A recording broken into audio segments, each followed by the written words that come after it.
Hello. आज की class में हम लोग स्ट्रिंग्स के बारे में सीखेंगे। स्ट्रिंग एक डेटा टाइप है जिसे हम पाइथन में यूज़ कर सकते हैं। तो मैं मेरी फाइल बना लेता हूँ string demo dot py। py जो है पाइथन का एक्सटेंशन है। हम हर एक पाइथन फाइल के लिए py एक्सटेंशन यूज़ करते हैं। तो मेरी स्ट्रिंग डेमो की फाइल रेडी है। यहाँ पे हम स्ट्रिंग्स के बारे में सीखेंगे। बेसिकली स्ट्रिंग्स क्या है? स्ट्रिंग्स जो है वो एक कलेक्शन ऑफ कैरेक्टर्स है। क्या है ये? कलेक्शन ऑफ कैरेक्टर्स है। तो जैसे मुझे मेरा नेम स्टोर करना है या जो मैंने यहाँ पे सारी चीज़ें लिखी हुई हैं, स्ट्रिंग, कलेक्शन ऑफ कैरेक्टर्स, ये सारी चीज़ें क्या होंगी? एक स्ट्रिंग के तौर पे कंसीडर होंगे। हमें पता है कि ये जो कंप्यूटर है वो एक कंप्यूटिंग मशीन है। ये बाइनरी नंबर सिस्टम समझता है। तो बेसिकली ये एक नंबर सिस्टम पे रन होता है। हमारा जो कंप्यूटर है वो नंबर सिस्टम पे रन होता है। यानी ये बेसिकली काउंटिंग करना जानता है, 1 2 3 4। कौन से फॉर्मेट में? ये बाइनरी सिस्टम में रन करता है, बाइनरी नंबर सिस्टम में रन होता है। लेकिन जो स्ट्रिंग्स होते हैं वो कैरेक्टर्स रिप्रेजेंट करते हैं, अल्फ़ाबेट रिप्रेजेंट करते हैं। तो उसमें ए, स्मॉल ए, वी, कोई भी लेटर आ सकता है। तो इन नंबर और लेटर की मैपिंग के लिए हम लोग एक स्टैंडर्ड टेबल यूज़ करते हैं जो सी और सी प्लस प्लस जैसे लैंग्वेज में आस्काई कोड होता है। यहाँ पे हम यूनिकोड जो टेबल है वो रेफर करते हैं। तो यूनिकोड की हेल्प से हम क्या कर सकते हैं? कैरेक्टर्स को एक नंबर वैल्यू से मैप कर सकते हैं। जैसे फॉर एग्जांपल मैं रैंडमली एक ट्राई करता हूँ। जैसे मैं ए को मैप करना चाहता हूँ एक नंबर से 57। सो अब क्या होगा? जब भी मैं मेरे पाइथन को कैरेक्टर ए समझाना है कि ये जो वैल्यू है वो एक कैरेक्टर ए है, तो वो यूनिकोड के टेबल में उसका एक नंबर इक्विवेलेंट वैल्यू 57 होगा, जिसके थ्रू वो ये मैपिंग को समझ पाएगा कि वैल्यू 57 जो है वो कैपिटल ए को बिलोंग करती है। इसी तरह से हमें एक स्टैंडर्ड टेबल प्रिपेयर करना पड़ेगा जिसमें हर एक कैरेक्टर की हर एक नंबर वैल्यू से मैपिंग हो, ताकि कंप्यूटर को ये जो नंबर और कैरेक्टर का कन्वर्जन है वो थ्रू आउट यूनिक रहे और उसे समझ में आए। तो अब आ जाते हैं हम स्ट्रिंग्स के ऊपर। हम चाहते हैं कि हम एक स्ट्रिंग को रिप्रेजेंट करें एक वेरिएबल के अंदर। तो स्ट्रिंग को रिप्रेजेंट करने के लिए हम डबल कोट, सिंगल कोट्स का यूज़ कर सकते हैं। जैसे मैं एक वेरिएबल बनाता हूँ सब्जेक्ट के नाम से, जिसमें मैं मेरे सब्जेक्ट के बारे में लिखूँगा। तो मैं इधर सिंगल कोट्स में सब्जेक्ट का नाम जैसे पाइथन है वो लिख सकता हूँ। ओके। इसी स्ट्रिंग को मैं डबल कोट्स में भी रिप्रेजेंट कर सकता हूँ। ओके। तो इधर मैं सिंगल कोट्स में लिखूँ, समझो ये सब्जेक्ट 1 है और ये मेरा सब्जेक्ट 2 है। तो इसे मैं सिंगल या तो डबल कोट्स में लिख सकता हूँ। जैसे सी एंड जावा, ये दो लैंग्वेजेस को मैं स्टोर कर रहा हूँ। अब मैं चाहता हूँ कि इन्हें प्रिंट कर दूँ। तो प्रिंट करने के लिए मैं प्रिंट फंक्शन यूज़ करूँगा और यहाँ पे सब्जेक्ट 1 और सब्जेक्ट 2 को प्रिंट कर दूँगा। सब्जेक्ट 1 और सब्जेक्ट 2 को प्रिंट कर दूँगा। जैसे मैं कोड को रन करूँगा, मेरा आउटपुट पाइथन एंड जावा आ रहा है।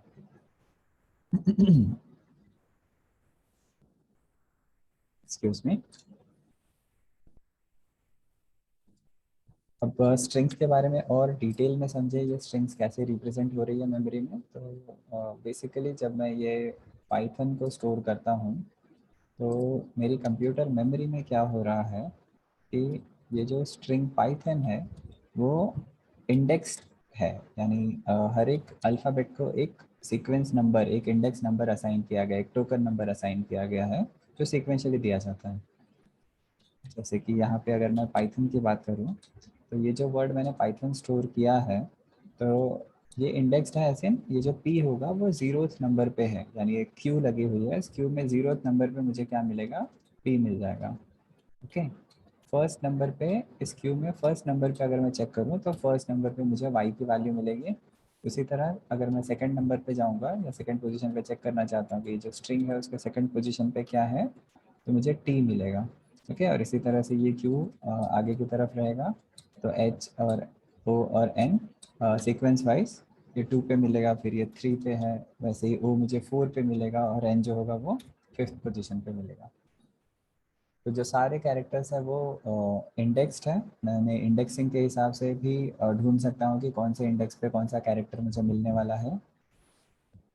ये जो इंडेक्स होते हैं ये रिवर्स ऑर्डर में भी होते हैं, यानी कि अगर मुझे लास्ट इंडेक्स ढूंढना है कि लास्ट इंडेक्स कहाँ पे है, तो अगर मैं -1 बोलूँगा तो मुझे n की वैल्यू मिल जाएगी। उसी तरह सेकंड लास्ट बोलूँगा तो -2 पे अगर मैं जाऊँगा तो मुझे o की वैल्यू मिलेगी। तो ये जो इंडेक्सिंग होती है रिवर्स ऑर्डर में भी होती है, फॉरवर्ड ऑर्डर में भी होती है। लेट्स सी कैसे ये वर्कआउट करता है। मैं यहाँ पे प्रिंट करना चाहता हूँ, मैं यहाँ पे प्रिंट करना चाहता हूँ मेरे सब्जेक्ट वन को, बट सारे सब्जेक्ट्स को नहीं। तो ये रेक्टेंगुलर ब्रैकेट में मैं उनके पोजीशन नंबर को या जो इंडेक्स नंबर होगा उन्हें स्पेसिफाई कर सकता हूँ। तो मुझे चाहिए कि थर्ड पोजीशन पे जो वैल्यू है उसे प्रिंट कर दो, जो थर्ड पोजीशन पे वैल्यू है उसे प्रिंट कर दो। तो अगर मैं इसे रन करूँगा तो एज एक्सपेक्टेड ये एच को प्रिंट कर रहा है। एच को क्यों प्रिंट कर रहा है, क्योंकि जैसे मैंने यहाँ पे एक्सप्लेन किया है, मैं इसे थोड़ा सा छोटा कर देता हूँ। ओके, तो मुझे पता है कि थर्ड पोजीशन पे मुझे क्या मिलेगी, एच की वैल्यू मिल जाएगी। उसी तरह से अगर मैं थर्ड पोजीशन के बाद न्यू लाइन पे मैं क्या करना चाहता हूँ, मैं प्रिंट करना चाहता हूँ कि -2 के पोजीशन पे मुझे क्या मिलेगा, -2 के पोजीशन पे क्या मिलेगा। तो अगर मैं इसे रन कर दूँ तो -2 के पोजीशन पे कह रहा है ओ मिलेगा। तो मुझे पता है ओ जो है वो -2 के पोजीशन पे है। तो इस तरह से ये इंडेक्सिंग असाइन है। हर एक कैरेक्टर को एक इंडेक्स की वैल्यू मिलेगी और मैं इंडेक्स वाइज भी इन सारे कैरेक्टर्स को ढूंढ सकता हूँ। ओके, हम यहाँ पे स्लाइसिंग भी कर सकते हैं। स्लाइसिंग में जैसे कि मैं चाहता हूँ कि मुझे पूरी की पूरी स्ट्रिंग ना मिले, बट मैं चाहूँगा कि मुझे 2 से लेके 3 तक की या 2 से लेके 5 तक का जो चीज़ है वो डिस्प्ले हो जाए। तो मैं चाहता हूँ 2 से लेके 5। तो जब मैं यहाँ पे स्लाइसिंग में नंबर्स मेंशन करूँगा तो ये 2 जो होगा ये स्टार्टिंग नंबर होगा और ये जो 5 होगा वो लास्ट डिजिट होगा। ठीक है, लास्ट पोजीशन होगी। बट यहाँ पे एक बात आपको याद रखनी पड़ेगी कि जब मैं यहाँ पे 5 लिखता हूँ तो ये नंबर 5 जो होगा वो एक्सक्लूडेड होगा।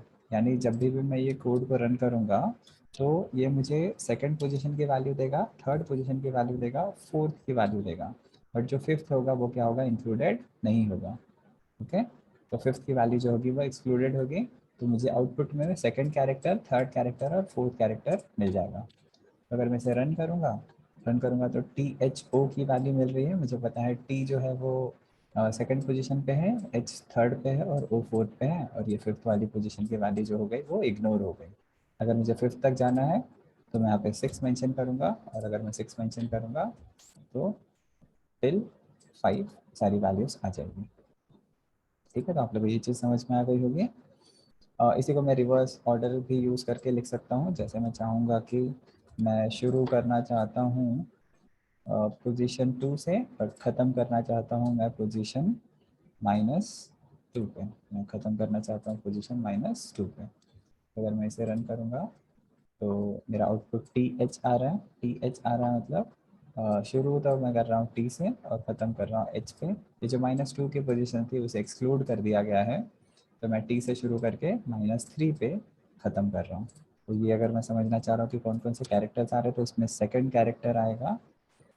ओके, और अगर रिवर्स ऑर्डर से जाना चाहेंगे तो ये -2 तो एक्सक्लूड हो जाएगा, तो -2 नहीं आएगा, -3 जो होगा लास्ट डिजिट होगा, एंड फिर -4 आएगा, और इस तरह से 3 कैरेक्टर्स आ रहे हैं। तो -5 जो होगा वो लास्ट पोजीशन होगी।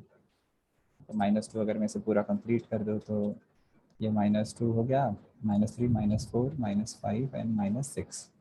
तो -6 नंबर पे ये मिलेगा, और उसी तरह से -5 पे जो होगी वो नेक्स्ट पोजीशन की वैल्यू मिल जाएगी। यहाँ पे -5 होगा।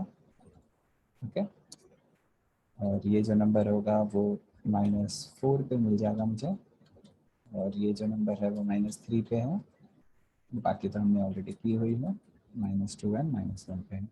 तो मैं अगर मेंशन करता हूँ कि 2 से लेके -2 तक आ जाए तो स्टार्टिंग तो मेरा 2 से हो जाएगा, लेकिन एंडिंग जो होगा वो -3 पे ही हो जाएगा। यानी T और H ये दोनों लेटर्स यहाँ पे आ जाएंगे। तो इस तरह से हम स्ट्रिंग को स्लाइस करके स्ट्रिंग के अंदर से एक सब पार्ट को जो है वो निकाल सकते हैं। ठीक है? अगर मुझे सारे कैरेक्टर्स को इटरेट करना है तो मैं एक फॉर लूप बना के सारे कैरेक्टर्स को क्या कर सकता हूँ, इटरेट कर सकता हूँ। मैं इसे कमेंट कर देता हूँ फिलहाल के लिए। तो अगर मैं एक फॉर लूप बनाता हूँ, एक फॉर लूप लिखता हूँ जिसमें आई मेरा काउंटर है, वो क्या करना चाहता है, सब्जेक्ट वन जो है मेरा, उसे पूरी कैरेक्टर बाय कैरेक्टर रीड करके प्रिंट करना चाहता हूँ। मैं हर एक कैरेक्टर को क्या करना चाह रहा हूँ, प्रिंट करना चाह रहा हूँ। यहाँ पे मैं आई की वैल्यू को क्या करता हूँ, प्रिंट कर देता हूँ। तो अगर मैं इसे रन करूँगा तो कैरेक्टर बाय कैरेक्टर मेरा आउटपुट आ चुका है यहाँ पे। यानी इसे क्लियर करके फिर से रन कर देता हूँ।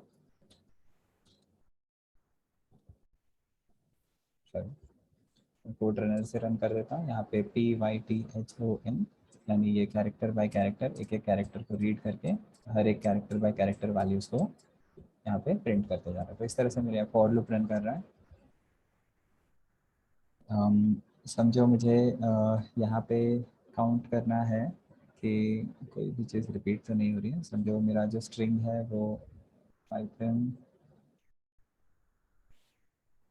Is my favourite language, okay, ये लिख रहा हूँ। और मैं यहाँ पे काउंट करना चाह रहा हूँ कि कितनी बार लेटर आई आया हुआ है, कोई चीज़ रिपीट हो रही है क्या यहाँ पे। पाइथन है, इज है, माई है, फेवरेट है, लैंग्वेज है, ठीक है। तो मैं यहाँ पे चाहता हूँ कि कितनी बार लेटर ए जो है वो रिपीट हो रहा है। मैं चेक करना चाह रहा हूँ कि ए का ऑकरेंस कितना है, ए कितनी बार आ रहा है। तो मैं यहाँ पे करूँगा प्रिंट करने के बदले मैं यहाँ पे चेक करना चाह रहा हूँ कि how many number of times letter A जो है वो सब्जेक्ट वन में आ रहा है। तो मैं यहाँ पे क्या करूँगा, इफ़ एक चेक कर लेता हूँ कंडीशन, दैट इफ़ मेरा आई का वैल्यू इक्वल टू अगर ये लेटर ए होता है, ओके, तब मैं क्या करना चाहता हूँ, मैं एक काउंट बनाऊँगा, एक वेरिएबल बनाऊँगा जो काउंट करेगा कि कितने नंबर ऑफ टाइम्स ए आ रहा है, और मैं उसकी वैल्यू को इंक्रीज़ कर दूँगा वन से, जैसे ही मुझे नया एक काउंटर मिल जाएगा। और फॉर लूप के बाहर आके जब ये प्रोसेस ख़त्म हो जाएगा तब मैं काउंट की वैल्यू को प्रिंट कर दूँगा, ओके। और इनिशियली जब ये लूप शुरू होगा तो मैं चाहूँगा कि मेरा काउंट जो होगा वो ज़ीरो से शुरू हो। यानी इनिशियली मैं चाहूँगा, अज्यूम करूँगा कि अभी तक एक भी ए नहीं मिला है। जैसे फॉर लूप शुरू होगा मैं चेक करूँगा, अगर आई की वैल्यू ए मिलती है मैं काउंट को इंक्रीज़ कर दूँगा, और जैसे फॉर लूप खत्म होगा मैं टोटल नंबर ऑफ ए को प्रिंट कर दूँगा। यहाँ पीछे तो मैं फॉर्मेट कर देता हूँ, यहाँ पे मैं लिखता हूँ टोटल नंबर ऑफ ए, ठीक है। पता नहीं समझ में आ रहा है कि नहीं आ रहा है, बट हम क्या कर रहे हैं, ए को काउंट कर रहे हैं और ए की वैल्यू को प्रिंट कर रहे हैं, कितने नंबर ऑफ टाइम्स ए आ रहा है। तो यहाँ पे इस स्ट्रिंग में 3 बार ए आया हुआ है। तो अगर मैं ध्यान से देखूंगा तो यहाँ पे एक बार ए यहाँ पे मिल जाएगा, सेकेंड टाइम यहाँ पे है और थर्ड टाइम यहाँ पे। तो 3 बार ए आया हुआ है और 3 बार ए की वैल्यू को ये जो काउंट है होके डिस्प्ले हो रहा है, ओके। तो इस तरह से किसी भी चीज़ का ऑकरेंस अगर मुझे काउंट करना होगा तो मैं इसे काउंट कर सकता हूँ। एक इम्पॉर्टेंट चीज़ हमें क्या ध्यान रखनी है कि ये जो स्ट्रिंग होता है वो इम्यूटेबल होता है। इम्यूटेबल होता है यानी अब मैं इसे चेंज नहीं कर सकता हूँ। चेंज नहीं कर सकता हूँ जैसे कि अगर मैं चाहूँगा कि ये जो मेरा सब्जेक्ट वन है, मैं चाहूँगा कि उसके जो सेकंड पोजीशन की वैल्यू होगी उसे मैं चेंज करके एम से रिप्लेस करना चाहता हूँ, ओके। तो अगर ये मैं रन करना चाहूँगा तो मेरा सिस्टम जो होगा वो इनिशियली, टोटल की स्पेलिंग भी गलत है, TOTAL,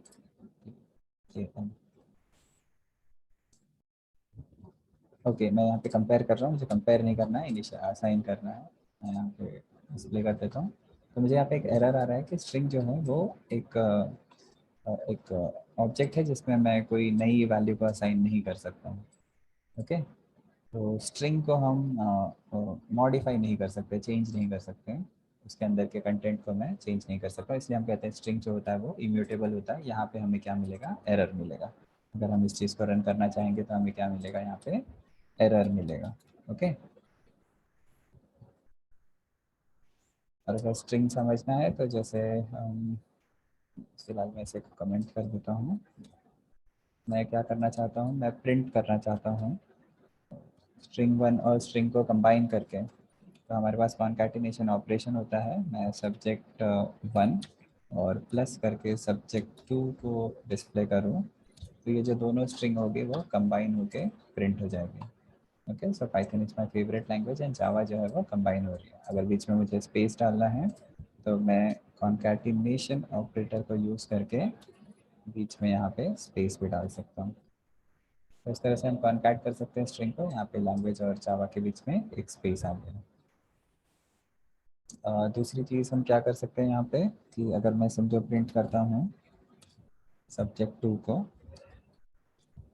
ओके, और यहाँ पे एक मल्टीप्लिकेशन ऑपरेशन यूज़ करता हूँ 4, तो अब ये क्या होगा, सब्जेक्ट टू की वैल्यू को 4 टाइम्स रिपीट कर देगा। तो यहाँ पे जावा जावा जावा जावा करके ये 4 बार इन सब चीज़ों को क्या कर रहा है, रिपीट कर दे रहा है। इनके अलावा हमारे पास स्ट्रिंग में बिल्ट इन फंक्शंस होते हैं जिन्हें हम यूटिलाइज कर सकते हैं। तो नेक्स्ट जो सेक्शन होगा हम यहाँ पे चेक करते हैं कि कौन से बिल्ट इन फंक्शंस अवेलेबल हैं। ओके, सो जो हमारे पास बिल्ट इन या इनबिल्ट फंक्शन अवेलेबल है हम उनके बारे में स्टडी करते हैं, जो हमें स्ट्रिंग प्रोसेसिंग यूज़ करने में, स्ट्रिंग्स को यूज़ करने में और ये जो प्रोसेस होगा उसे और सिंपल बना देंगे। तो एक जो कॉमन फंक्शन हम यूज़ करना चाहेंगे कि मैं फाइंड आउट करना चाहूँगा कि ये जो सब्जेक्ट वन मैंने लिखा हुआ है Python is my favourite language, उसमें कितने टोटल नंबर ऑफ कैरेक्टर्स हैं। ओके, तो एक काम करते हैं, जैसे हम इसे मीनिंगफुल बनाने के लिए मैं क्या करूँगा कि यहाँ पे एक नया वेरिएबल क्रिएट करता हूँ जिसका नाम मैं रखता हूँ पासवर्ड। ओके, पासवर्ड में मैं क्या करूँगा, ओके, पास एक कीवर्ड है तो पास मैं नहीं यूज़ करना चाहूँगा, यहाँ पे पासवर्ड यूज़ करता हूँ। पासवर्ड को मैं एक वैल्यू असाइन कर देता हूँ टेस्ट 1 2 3। अब मैं चाहूँगा कि जब मेरे पासवर्ड की वैल्यू 6 से तो ग्रेटर हो तो ही वो एक्सेप्ट करे, अगर 6 से लेसर वैल्यू है पासवर्ड की तो वो एक्सेप्ट नहीं होनी चाहिए। अगर मुझे ऐसी ही कंडीशन अप्लाई करनी है तो मुझे काउंट करना पड़ेगा कि कितने कैरेक्टर्स हैं मेरे पास में यहाँ पे। तो उन्हें काउंट करने के लिए मेरे पास एक फंक्शन होता है लेंथ, जिसे मैं यूज़ कर सकता हूँ। और यहाँ पे मैं पासवर्ड की वैल्यू को चेक करना चाह रहा हूँ कि जो मेरा पासवर्ड है उसका लेंथ कितना है। ठीक है, इस वैल्यू को चाहिए तो मैं एक वेरिएबल एल में स्टोर कर सकता हूँ। और फिलहाल के लिए मैं इसे प्रिंट करके चेक करता हूँ कि मेरा जो पासवर्ड अभी मैंने लिया हुआ है वो कितने लेंथ का है। तो यहाँ पे मैं एल की वैल्यू को दे देता हूँ। तो जब मैं इसे रन करूँगा तो ये मुझे बता देगा टोटल 7 कैरेक्टर्स हैं। तो इसी को मैं प्रोग्राम भी कर सकता हूँ, मैं चेक कर सकता हूँ। इंस्टेड ऑफ प्रिंटिंग मैं चाहूँगा कि मैं चेक करूँ कि अगर ये वैल्यू इफ में जाए और मैं एल की वैल्यू को चेक करूँ कि अगर ये वैल्यू ग्रेटर दैन 6 हो, ओके, तो ही ये पासवर्ड एक्सेप्ट होना चाहिए। तो यहाँ पे प्रिंट हो जाएगा क्या कि पासवर्ड एक्सेप्टेड। ओके, अदरवाइज मैं एल्स में जाऊँगा। ठीक है, एल्स में जाऊँगा और यहाँ पे प्रिंट कर दूंगा चेंज योर पासवर्ड करके, या इनवैलिड पासवर्ड या पासवर्ड नॉट एक्सेप्टेड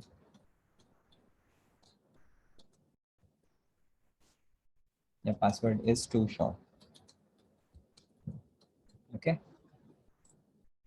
तो अगर मैं फिलहाल इसे रन करूँगा तो ये कह रहा है पासवर्ड एक्सेप्टेड, बट अगर मैं कोई छोटा पासवर्ड दे दूँ, जैसे मैं टेस्ट को ही सिलेक्ट कर रहा हूँ और इसे रन कर दूँ, तो ये मुझे कहेगा पासवर्ड जो है बहुत शॉर्ट है। तो इस तरह से हम लेंथ फंक्शन को यूज़ कर सकते हैं चेक करने के लिए कि कितने कितने लेंथ का मेरा ये जो मेरा स्ट्रिंग है उसमें टोटल कितने नंबर ऑफ कैरेक्टर्स हैं। ठीक है, इनके अलावा भी बहुत सारे फंक्शंस हैं मेरे पास यानी पाइथन के पास, जिन्हें हम one by one go through कर सकते हैं। तो यहाँ पे कुछ कुछ फंक्शंस को ट्राई करेंगे जो मोस्टली हम यूटिलाइज करते हैं कोडिंग के वक्त पे। तो जैसे अगर मुझे ये जो पासवर्ड है उसे कैपिटल लेटर्स में कन्वर्ट करना है तो मैं प्रिंट करूँगा, एक फंक्शन है अपर, अपर फंक्शन को यूज़ करूँगा, स्ट्रिंग के साथ में यूज़ होगा पासवर्ड और डॉट। देखिए ये सारे फंक्शंस मुझे दिख रहे हैं, काउंट है, इनकोड है, find, format, index, alpha, digit, slower, ये सारे जो लिस्ट दिखाई दे रहे हैं ना, इतने सारे फंक्शंस है जो हमारे पास में अवेलेबल है। ठीक है, मैं चाहता हूँ यूज़ करना अपर वाला फंक्शन। तो मैं यहाँ पे अपर फंक्शन को यूज़ करूँगा। ठीक है, तो अपर फंक्शन क्या करेगा, पासवर्ड को अपर केस में कन्वर्ट कर देगा। यहाँ पे देखिए टेस्ट जो है, इवन तो मैंने स्लोअर केस में लिया हुआ था, लेकिन ये इसे अपर केस में कन्वर्ट कर रहा हूँ। इसी तरह से समझो अगर ये टी कैपिटल होता था, ठीक है, और मैं इसे रन करूँ तो फिर भी सेम आ रहा है, बट अपर के बदले अगर मैं यहाँ पे लोअर को यूज़ कर दूँ तो ये सारे स्ट्रिंग को लोअर केस में कन्वर्ट कर देगा। ठीक है, सो पासवर्ड अपर लोअर के अलावा भी और क्या क्या फंक्शंस है, जैसे मैं यहाँ पे पासवर्ड टाइप कर दूँ और डॉट लिखूंगा तो सारे लिस्ट ऑफ फंक्शंस मुझे यहाँ पे मिल रहे हैं। इसमें से मैं कौन से फंक्शन को यूज़ कर सकता हूँ, ये सारे ही यूज़ कर सकते हैं वैसे, बट मैं ट्राई कर रहा हूँ कि कौन से फंक्शन को हम डेमोन्स्ट्रेट कर सकते हैं। तो जैसे रिप्लेस एक फंक्शन है, रिप्लेस फंक्शन को यूज़ कर सकते हैं। और रिप्लेस फंक्शन में मैं चाहूँगा कि किसी चीज़ को किसी चीज़ से रिप्लेस कर दूँ। तो यहाँ पे डॉक्यूमेंटेशन में बता रहा है मुझे ओल्ड स्ट्रिंग देना पड़ेगा और न्यू किससे रिपीट करना है वो बताना है। तो मैं चाहूँगा कि टेस्ट में जो की कैरेक्टर होगी, ओके, या फिर ई एस है, उसे मैं चेंज करना चाहता हूँ ए बी सी से। Okay, so just a random try. और इससे चाहिए तो मैं प्रिंट कर देता हूँ। नेक्स्ट जाके मैं क्या करूँगा, प्रिंट कर दूंगा पासवर्ड को। Okay, let's run it and see what is happening. तो यहाँ पे देखेंगे कुछ चेंज नहीं हो रहा है, जो मेरी वैल्यू है एज इट इज़ आ रही है। ये क्यों आ रही है, क्योंकि मैंने जो इसका आंसर है उसे कहीं पे स्टोर नहीं किया है। इसको मैं चाहूँगा कि ये फिर से जाके हमारा जो ओरिजिनल पासवर्ड है उसी में चेंज हो जाए। और अब अगर मैं प्रिंट करूँगा तो यहाँ पे देखूँगा ये जो ई एस की वैल्यू थी वो ए बी सी से रिप्लेस हो चुकी है। तो अगर मुझे किसी वर्ड को किसी अदर वर्ड से रिप्लेस करना है तो हम रिप्लेस फंक्शन को यूज़ कर सकते हैं। ये मीनिंगफुल होगा, जैसे मुझे ये वाली स्ट्रिंग होती थी, ओके, जो सब्जेक्ट वन वाली स्ट्रिंग है। तो मैं यहाँ पे पासवर्ड के बदले सब्जेक्ट वन को ले लेता हूँ।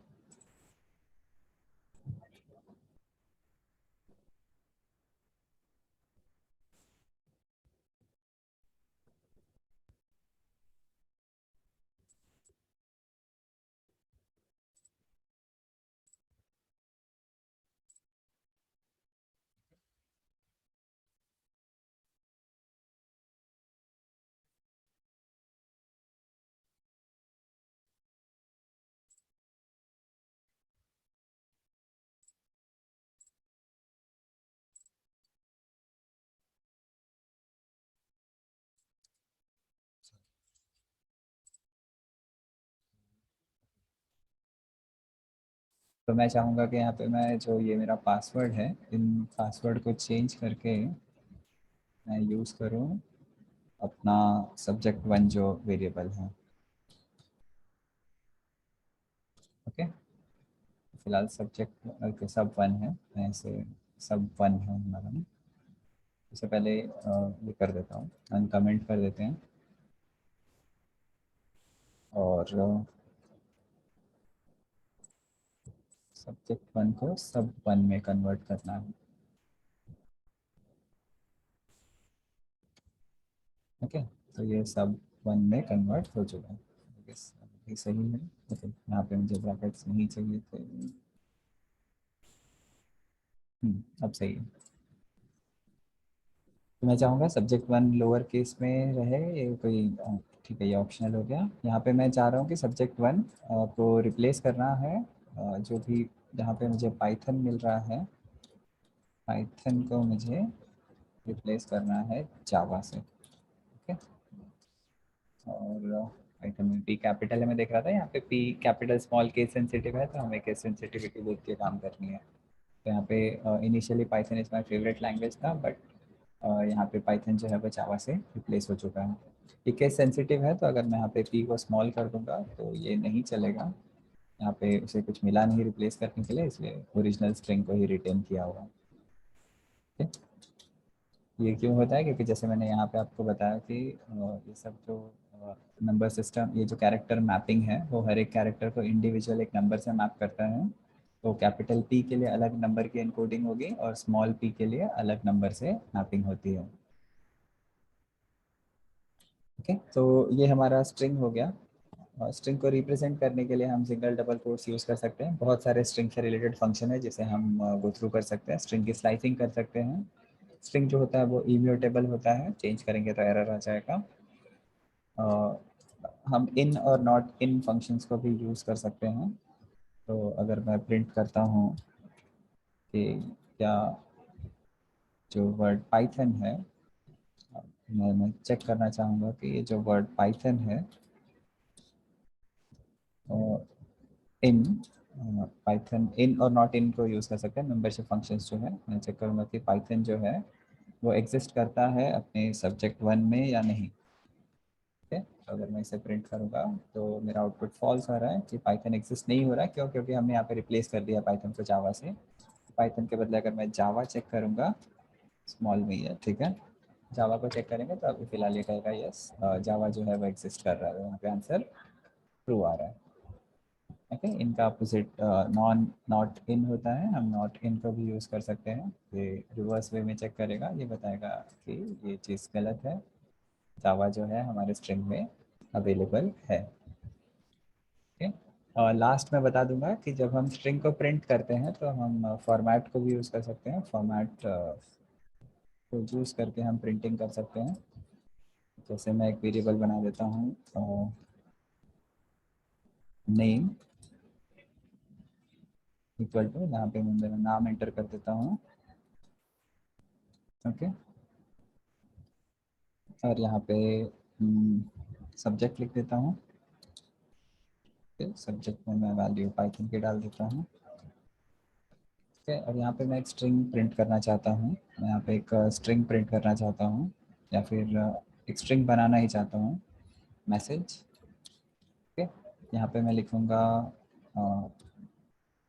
माई नेम इज़, सॉरी मैं यहाँ पे चाहता हूँ कि यहाँ पे मेरा नाम आ जाए तो यहाँ पे प्लेस होल्डर लगा दूँगा। ठीक है, इज़ एंड आई लाइक, और यहाँ पे पाइथन आ जाना चाहिए। इसके बाद मैं डॉट फॉर्मेट यूज़ करूँगा, और डॉट फॉर्मेट के अंदर मैं बताऊँगा कि ये जो पहला प्लेस होल्डर है यहाँ पे आनी चाहिए नेम की वैल्यू, और ये जो दूसरा प्लेस होल्डर है यहाँ पे आनी चाहिए सब्जेक्ट की वैल्यू, यहाँ पे आनी चाहिए सब्जेक्ट की वैल्यू।